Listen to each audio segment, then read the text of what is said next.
Welcome, everyone. We are live, and it is Wednesday. We are in the middle of the week. Yay! And for those of you just joining us, it is. I tell you, he is always on point. He never disappoints. He never disappoints. I got to kiss him yesterday, my sweet feller. But here's today using the mundane. What's mundane mean? Lacking interest, boring. Right? That's what it feels like, blah. Nothing spectacular, no fun at all. The mundane, brushing your teeth, combing your hair. That's all blah. We do it, but it's a little bit. Good morning, sir. Good morning. It is pitch black in the house. The mundane, feeding the chickens, collecting the eggs, you know, shoveling the driveway, the walkway, doing the laundry, and Lord knows, washing the dishes. The mundane. The mundane. We use the mundane to bring about the spectacular. How so? Well, Neville Goddard says, experience in imagination what you would be doing in reality if you were the man or the woman you wanted to be. So, what would you do in your everyday life? What would you do in your everyday life? The mundane. How would you go to the car wash? Mind you, we can't go to the car wash right now. You'd freeze your doors and your locks. You know what? Warm thoughts. Warm thoughts. The mundane. Raking the grass, mowing the lawn, digging in the garden. How would you do those things if you were the man or the woman you wanted to be? And when you realize how you would do one of those things, because you do one, right? You don't have to do everything, but one of those things that means something to you. Getting in and out of bed, changing the bed linens. How would you do that? When you begin to use the imagination to show yourself how you would do the most mundane of things if you were the man or the woman you wanted to be, something spectacular happens. Because I've told you before, we do not live hypothetically. We don't.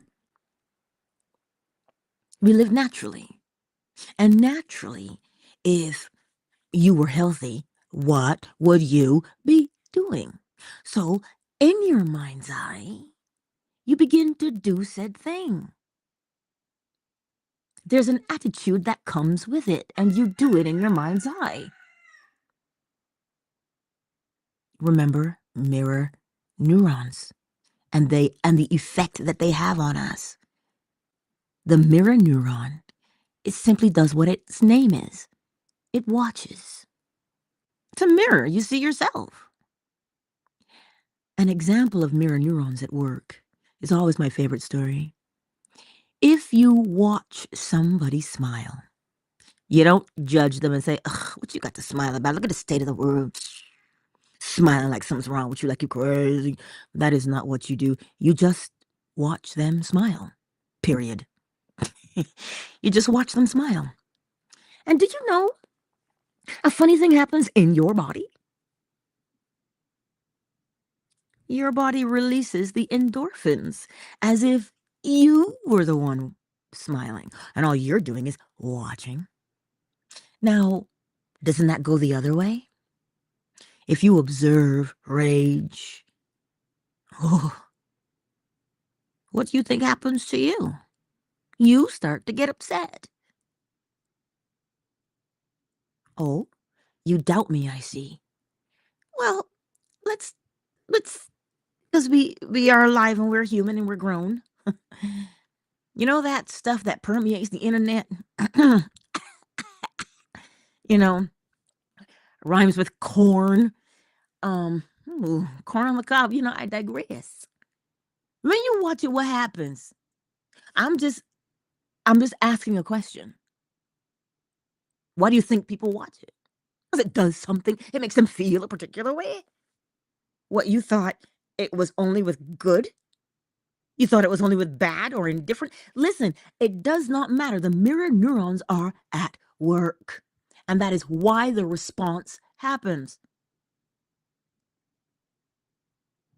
So, what you observe is how your body responds. Period. So, now let's go back.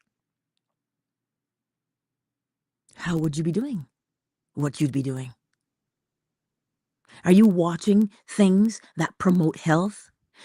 Funny thing happens when you start watching things that promote health. Like if you were watching like dance, it makes you want to get up and dance, and sometimes you do.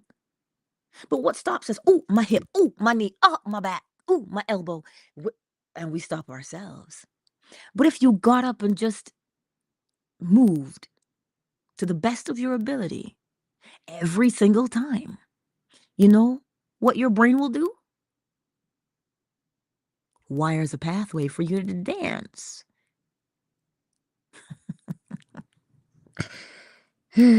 Sweet Lord. It wires a pathway for you to dance. So that's why when you use the mundane, you create a new pathway for doing that thing, but from a different mental space. And a different mental space, meaning different neurological pathway, literally speaking, that's what it is. And this is why sometimes a lot of people have a challenging time interpreting what they call the mystical. As Neville Goddard was known as the world's greatest mystic, right? He said, experience in imagination what you would be doing in reality if you were the man or the woman you wanted to be. You see, that sounds really poetic and beautiful, and you just, but let's do it like penguin food. Chew it up, pre-digest it, and give it to you in a way that is easily applicable. Because a lot of people struggling with quote unquote believing. You are not meant to believe. You are meant to know. So when you are brushing your teeth, if you were the man or the woman you wanted to be, how would you brush your teeth? When you looked yourself in the face in the bathroom mirror, how would you feel about yourself? The moment you start to engage with that, you begin to lay down a neurological pathway for it. And the more you do it, the deeper that pathway gets. Now, that pathway is not make-believe. That pathway that you set down is how you will live your life. So when you go out into the world and you catch yourself saying, I never get what I want. Do you know why you don't get what you want?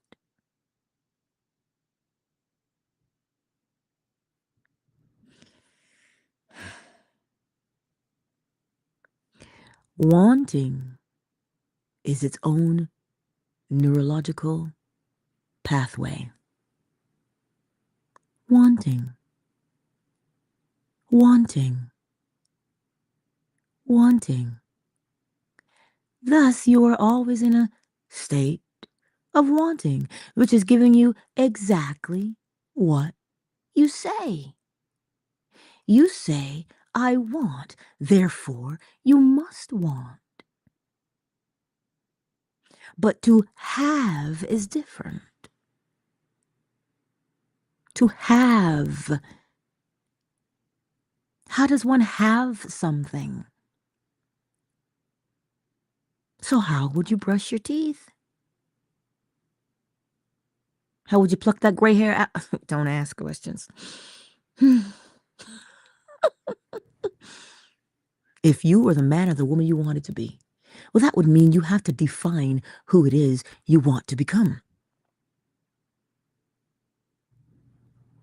We look in these human bodies and we think becoming is this whatever it is. But it is simply laying down a neurological pathway and living by it.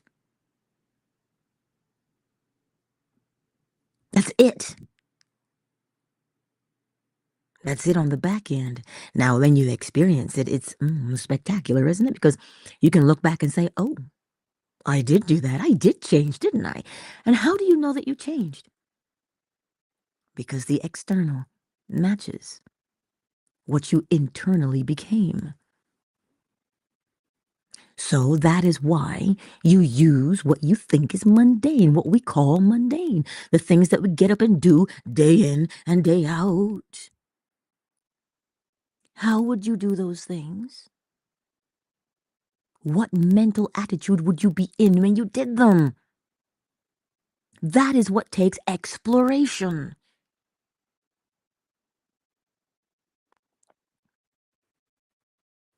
Right there, that is what requires exploration. What would you be doing? It's interesting. I was talking to a very pleasant person, and it's like there's a pattern set down for everything already. A dancer, they have the ability to memorize at the drop of a hat because they've trained themselves to do such a thing. So if you wanted to be a dancer, start with the observation. Watch dancers. I like the way you move. Dun-dun-dun, right? Watch them. And your mirror neurons, you'll start to tap your foot. That beat is so good. You know that beat, and you want to move. What? Naturally. So if you were a dancer, don't let rum tell you that you're the dancer. Liquid courage. No. But how would you move?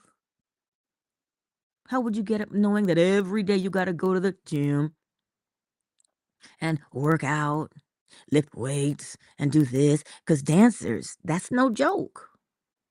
They actually work very hard.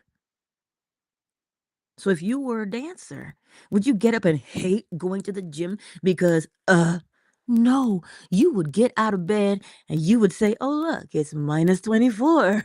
Yay. But off to the gym I go because this dancing ain't going to dance itself. Ow. And you go and you enjoy yourself. Enjoy yourself. And that's what you do. You have a good time because that's the mental attitude you would have. Now, if you were an actor, you know you're on set for God knows how many hours before you get to hear action. Now, what frame of mind would you be in on that set? Oh my God. I'm here again. I've been here for 10 hours already. When is it going to be? No, that's not what you would be doing. You'd be fully engaged. You'd be rehearsing your lines. You'd be watching others. You'd be like, yeah, you would take in pointers. You would just be so excited to be there. See, back in the day when I was a young whippersnapper, and I used to go to the studio to record music because, background vocalist. I would lay on that couch till it was my turn, but there was no greater place to be than in the studio. And I would get up, and when I heard my name, I'd get up and I'd go and I'd lay my vocals down, melody and all the harmonies in one shot,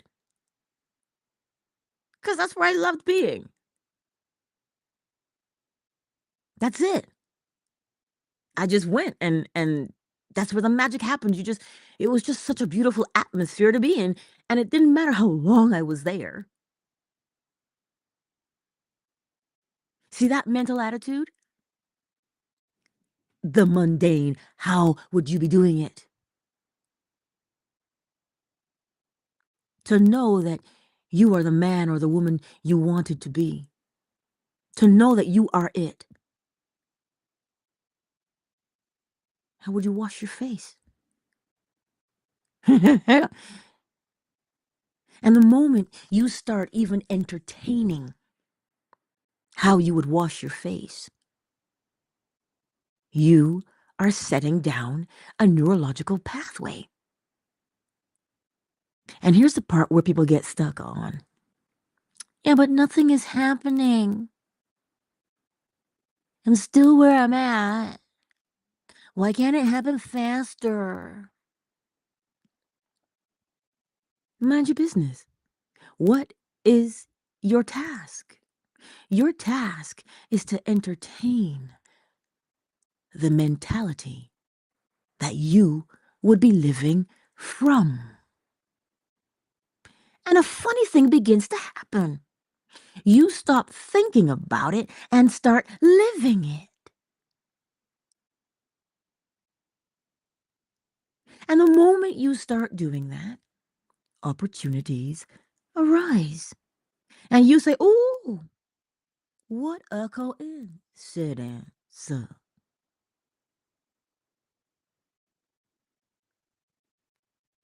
What if you work in a grocery store? Man, I used to work in a grocery store too. I used to pack shelves. I sure did. But then my supervisor, she was going back to school, and she recommended me to take over her position. I'd only been in the job for 3 months, but there I was, promoted to supervisor. What now? She said, "You're so good on the team and leading people. Who better than you?" And I was like, sure, whatever. And sure enough, I excelled in that position. But I didn't get up and hate going. Mind you, 5 o'clock was real early. I didn't hate going. The mindset is everything. The mental attitude is everything. It really, truly is. And the more you entertain the mental attitude that you would be living under, and you persist in doing that, you're not persisting in it because you got to keep pushing. Keep pushing on, don't give up until you reach the top. Oh my, that song came out of the archives. Y'all don't know that song because that's mine, but that's from way back in the day. But I digress. You don't persist because you're forcing yourself. You persist because the persistence solidifies the neurological pathway. And it is that habitual neurological pathway that brings about external behavior, brings about external experience. That's what you're doing. That's why. Why, Mr. Anderson? Why? Why do you persist? Because I choose to. And when you choose to persist, you comprehend what persistence does. That's what you're doing. When you go to the gym and you're exercising, there's a mindset to go to the gym. Well, there's a mindset for the gym, right? There's a mindset. You know what it is. You got to put yourself somewhere mentally to go and lift weights, jump rope, do the Stairmaster, push ups and sit ups, and whatever else you do in the gym.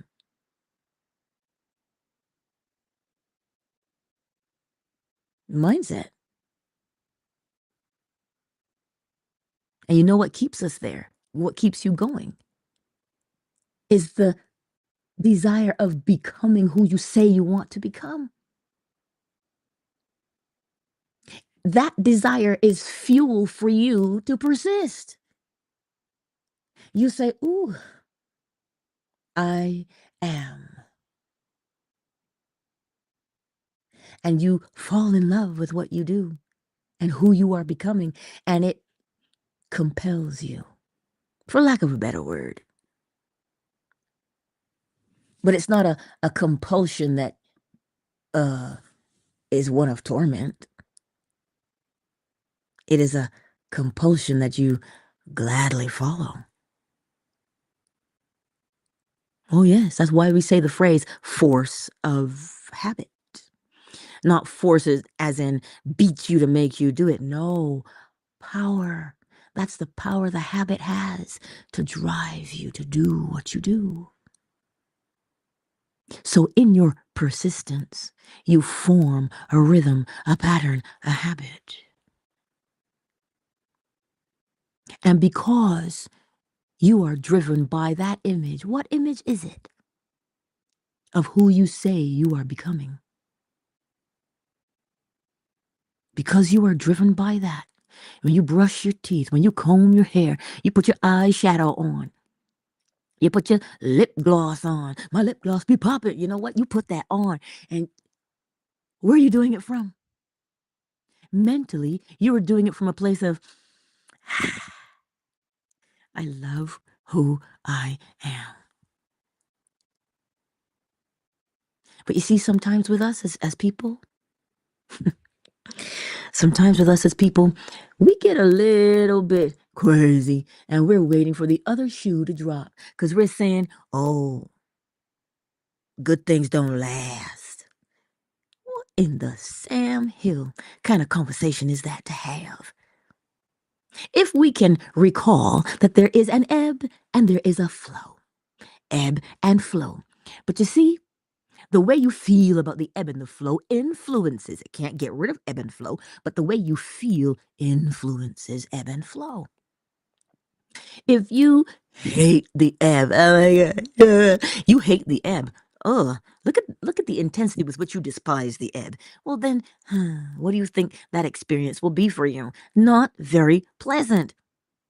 One does not judge the ebb and flow. One simply moves with it. Because ebb and flow is inevitable. It is minus 24 with the wind chill minus 29. But who's counting? Really? Because when you say minus, it just all burns anyway. But it is winter. And winter offers its own beauty.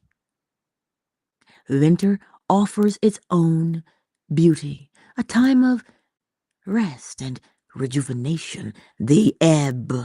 You see, don't take the ebb for granted.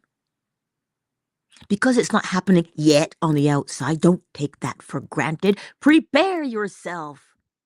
You know, 5 wise, 5 foolish virgins. That is a story of preparation. You know you've got something to do, then rehearse. Prepare yourself. How would you behave in the face of that thing, that experience? What would you be like? Rehearse it. Don't wait and then, oh, I'm caught off guard. As they say, caught with your pants down. Get caught with your pants down, somebody in the corner going, "Meow." But you know, not a pleasant experience. So prepare yourself. That is what the rehearsal is, preparation, not anything to be scoffed at.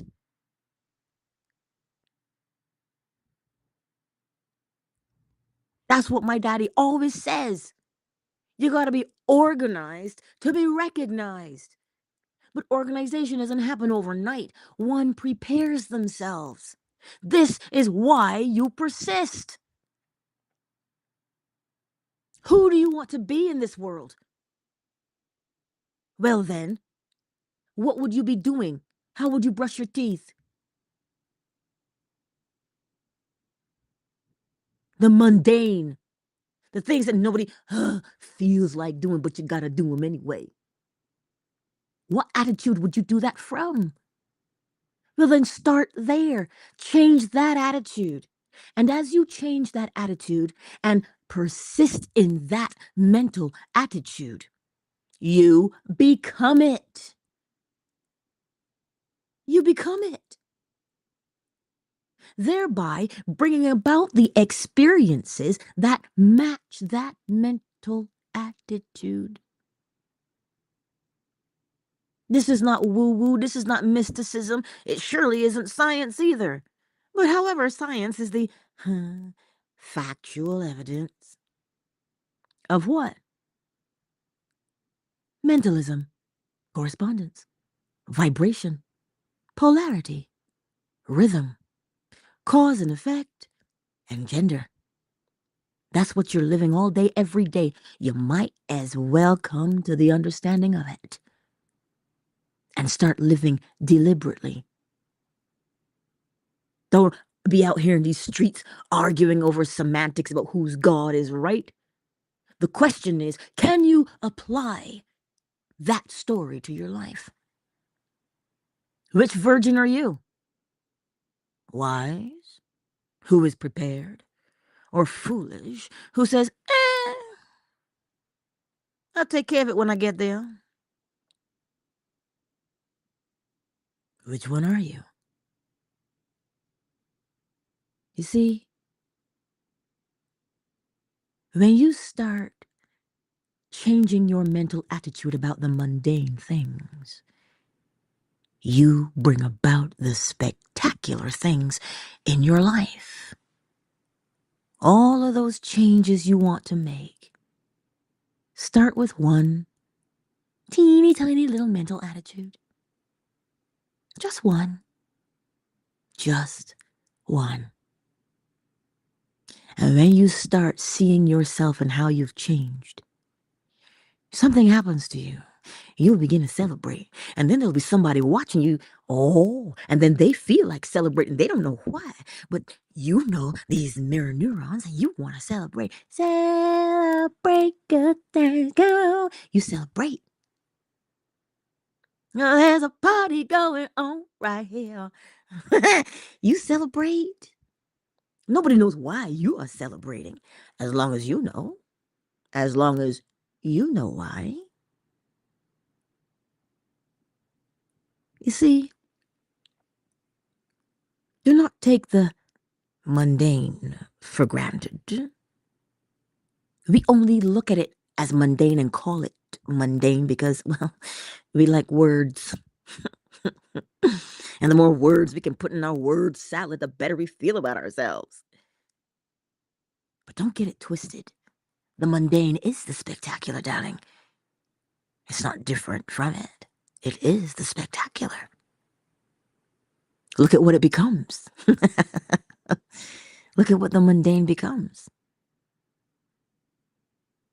Oh, yes. So whatever that thing is, you go to your job. But my coworkers, you know how we say these things. Like, oh my God. You do not hate where you are. Because if you hate where you are, here's an experiment. Take away the image of the thing you hate. And you're left with hatred. But we like to direct it towards something. It is irrelevant what you love. What matters is you love. Because you're the one holding it. But you see, we get distracted. We get caught up and we say, oh, I can't stand that. And here you are thinking that thing that you can't stand is somehow being affected by the fact that you can't stand it. It is not being affected, that thing that you cannot stand. Who is being affected? The one holding. The one holding the hatred is affected. So don't grudge where you are. Change your mental attitude. And your behaviors will change. And when your behaviors change, opportunities arise that match the changed behavior. That's like hating your job and then being surprised if you're fired. Hello. What the heck, man? Loving your job and being surprised that you're promoted. How can you be surprised? It has come from within you. What was it? The mental attitude. So do not ever grudge what you deem to be mundane. It is not mundane. It is just a rhythm, just a pattern, just a thing.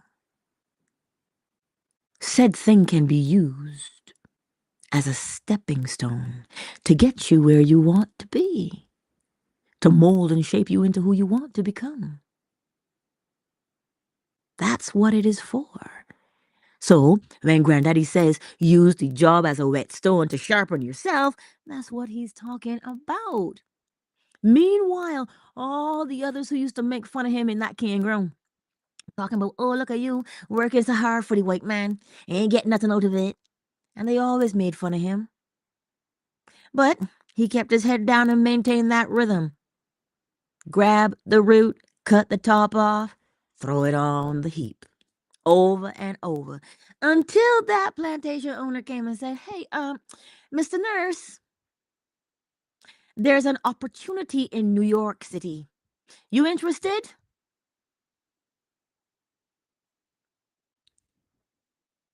And so now, when my grandfather got the opportunity to go, everybody said, well, how come you pick he and you pick the rest of we?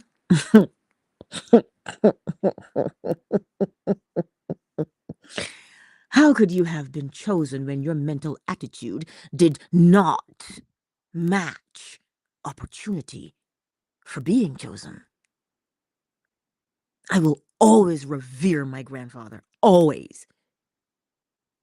Because he taught me how to use the mundane to get where you're going. He didn't know it would be New York. He had no idea. Because you can't foresee it. You cannot say, well, I'm going to get here, I'm going to get there. All he knew was opportunity arises. A man's gifts make room for him and brings him before great men. That is all he knew. So he said, I will be great at doing this. And he became great at doing it, not because he wasn't great before. He saw his greatness out of the mundane. So don't grudge where you are. Don't hate where you are. When Neville said, I don't want to be in the army, he didn't hate it. He still performed his tasks while he was there. But every night, he slept in a different mental attitude, the mental attitude of home with my family, over and over and over again, until he got that call. Because remember, he was denied first. His request for leave, for honorable discharge, was denied. And he said, okay, you said no, but I'm going to go somewhere where it is always yes. And he did what he had to do there over and over every night. He when he went to bed, mentally he slept somewhere else. His mental attitude was one of peace, because that's how he would be sleeping at home with his wife and child, peacefully. So that's how he slept, which is the mundane. He got into bed. He got out of bed. But he got into bed and out of bed with the attitude of peace, because that's what he would have if he was at home with his wife and child. And he got the call. Neville, you've been honorably discharged. And there he went home to be with his wife and child. Well, some would call it magic. No, he used the mundane. How would he be mentally if he were at home with his wife and child? How would he get into bed? How would he get out of bed? See the mundane. How would he polish his shoes? How would he make said bed? How would he make his bed? He made that bed from the mentality of peacefulness. Anywho, don't let me carry on. Carry on, carry on. Don't let me. So what are you going to do today, my beautiful friends? What mundane task will you change your mental attitude? How are you going to do it?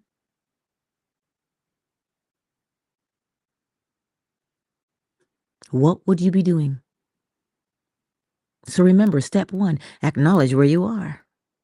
Step 2, begin to experience in imagination what you would be doing in reality if you were the man or the woman you wanted to be.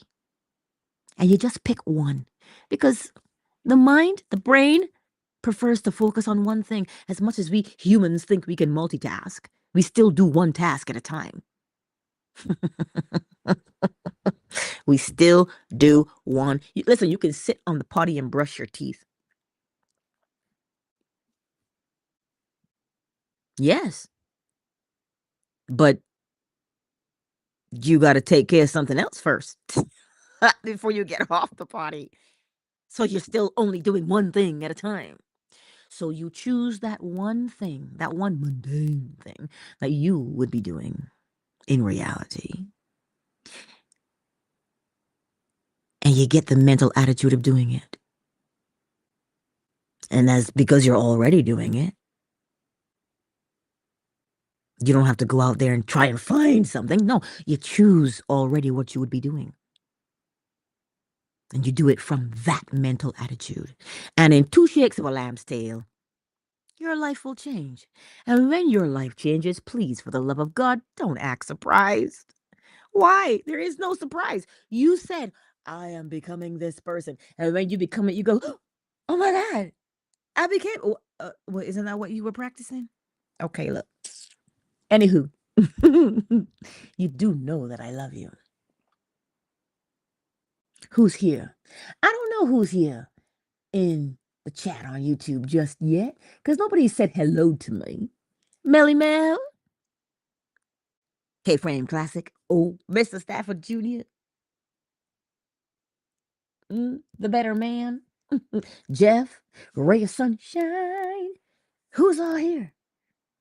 My Liza, darling. Oh, Melly Mel. Hey, girl. I see you.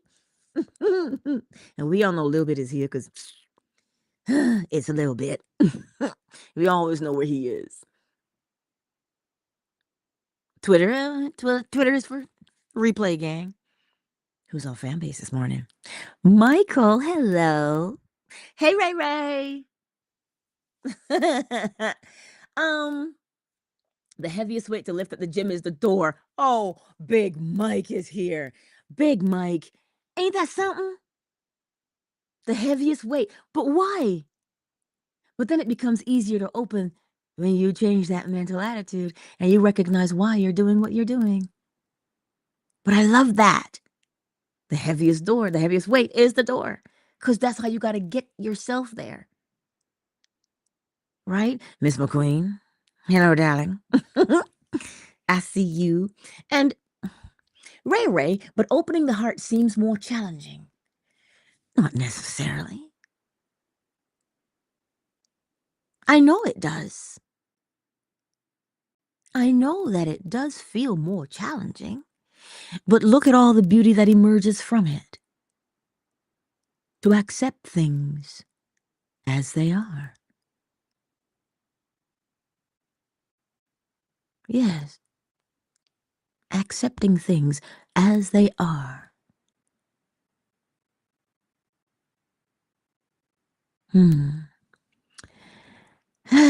Well, y'all, I'm going to go and feed these chickens and start the car. Whew, hallelujah. Oh, minus 29. Warm thoughts. Warm thoughts. Warm thoughts. Warm thoughts, y'all. Indeed.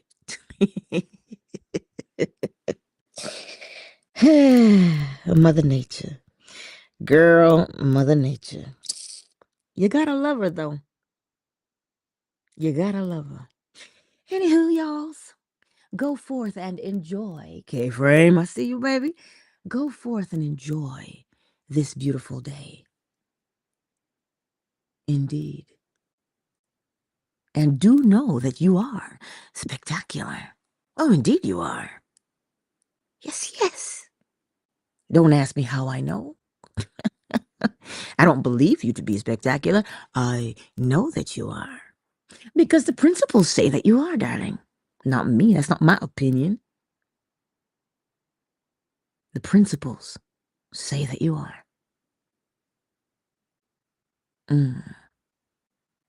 The principles are a reflection of who? Of what? The all. And the all is only beautiful. Thus, if we are reflections of the all, then we too are beautiful. It is about time we remember these things. Anywho, you know I love you. So go forth today, my beautiful friends, and I'll see you again on the morrow, right here, YouTube, Facebook, Twitter, fan base, 7 a.m. Eastern Standard Time. Oh, yes. Remember, positivelyangela.com. Check it out and say hey to your girl. Okay? Much love to each and every one of you. 5. Because we have to do what? Countdown initiated. 4, 3, 2, 1. Much love to each and every one of you. Peace.